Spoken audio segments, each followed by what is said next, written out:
This is the first in a series of tutorials for the Anglican Office Book 2nd edition. This video will present an overview of the book's layout and an explanation of standard ribbon placement.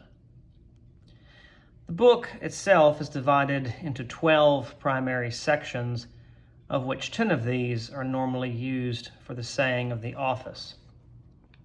In brief, the first section would be the Old Testament, beginning on page OT 1 in Table of Contents.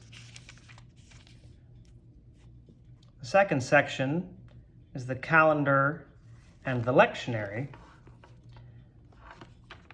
We have this as the beginning of the actual office book itself.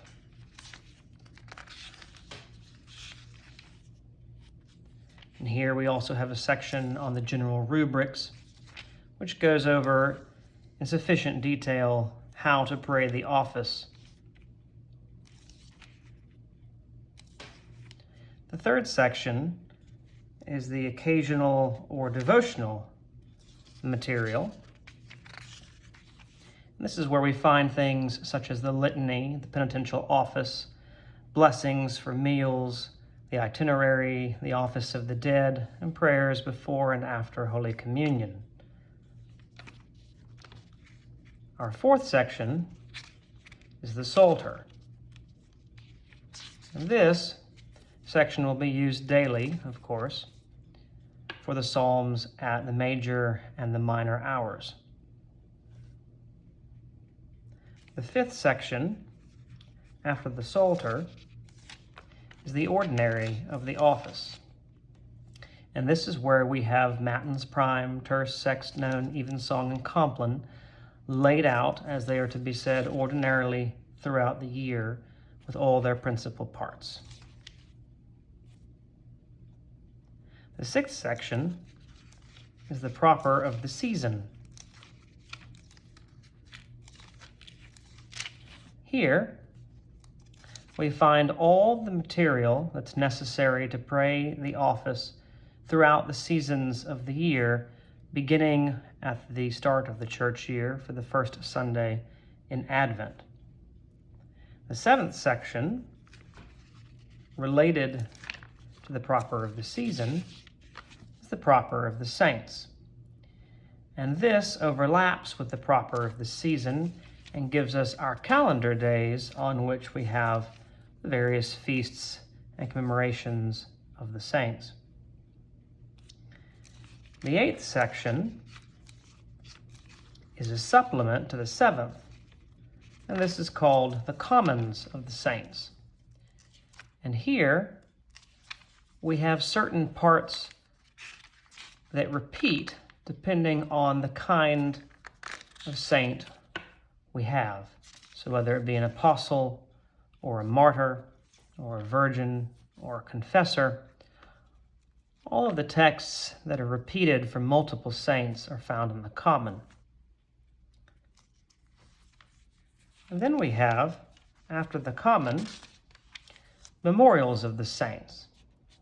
This, as will be explained in a following video, draws on information already in the commons of the saints, but gives the necessary information to make memorials in a straightforward and simplistic manner.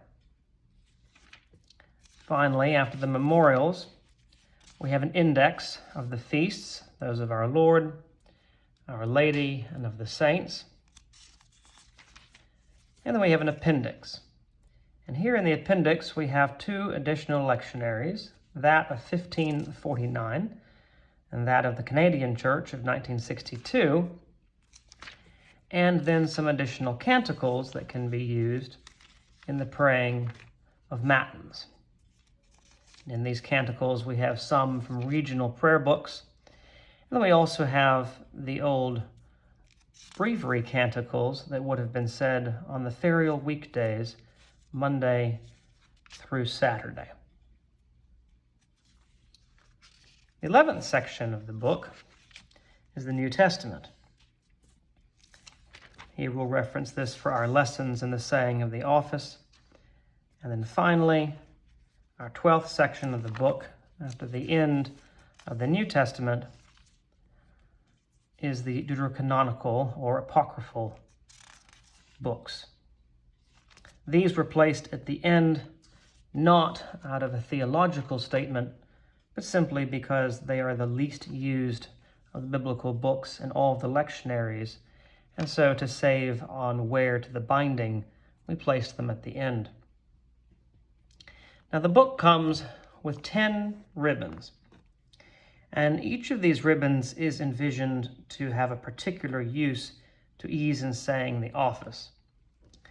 Now the assumption is that most users will be following the 1928 prayer book and thus will use the American lectionary tables. So my placement of the ribbons will correspond to use of the 1943 American lectionary given in the beginning of the Anglican Office Book. If you use one of the alternative lectionaries, you may need to slightly adjust your ribbons, though technically you could lay them out just the same with a little bit of finesse. So our first ribbon, this dark red ribbon, is for an Old Testament lesson. Now, the 1943 American lectionary, there are always 2 Old Testament books being read concurrently, one at Matins and one at Evensong.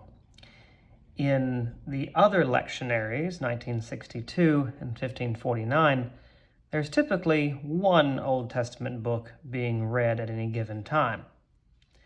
So in order to accommodate the 1943 American lectionary in use in most Anglican parishes in the United States, we have 2 ribbons available for that purpose.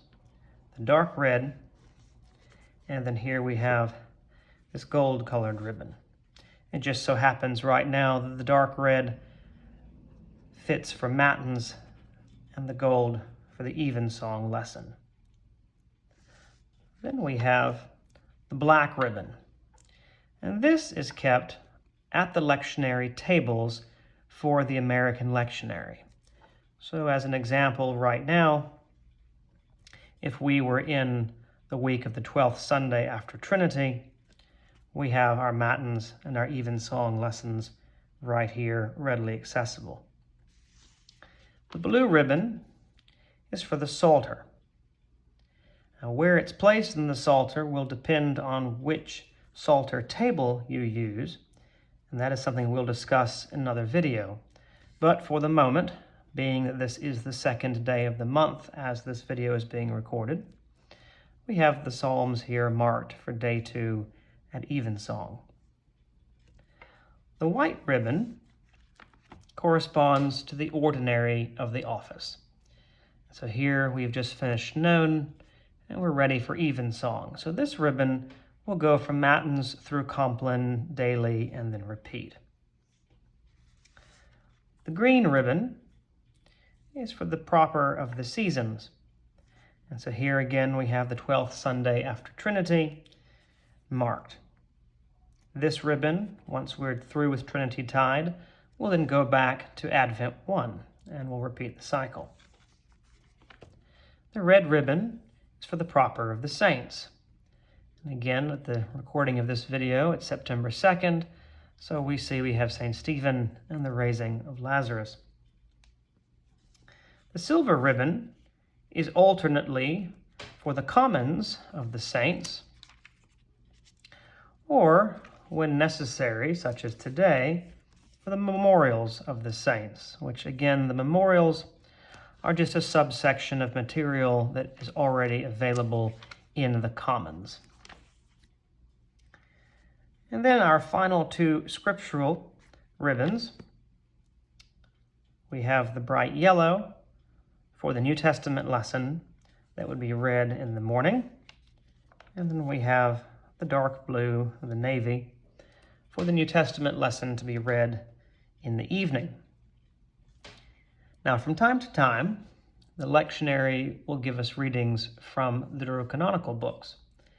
When that happens, the ribbons are just long enough that you can easily take one of the ribbons from the Old Testament and place it back with the apocryphal books, and it will suffice for that use without having to completely rearrange all the rest of the ribbons. This concludes our first tutorial on the Anglican Office Book.